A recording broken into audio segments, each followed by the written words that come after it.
Hey you guys, this is Arturo with Next Gear Academy. In today's video, I'm going to show you something that causes clunking noise. If you ever have a clunking noise, kind of stepping on the brakes, going over speed bumps, this right here is called a sway bar link. They're very, very common to fail, and they're easy to replace, okay? So if you grab onto that sway bar link and you can move it back and forth and duplicate that clunking noise that you're hearing, then this is where I would start. Like I said, they're very easy to replace, not super expensive. There's a bolt behind that. I'm pointing to it right there.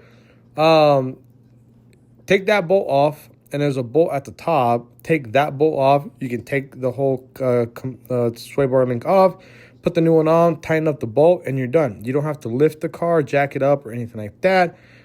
If you found this video helpful, please hit the like and subscribe button. I really do appreciate it. It goes a very long way. And it helps me keep motivated. If you want to see a specific video, please mention it in the comment below. Thank you. See you on the next one.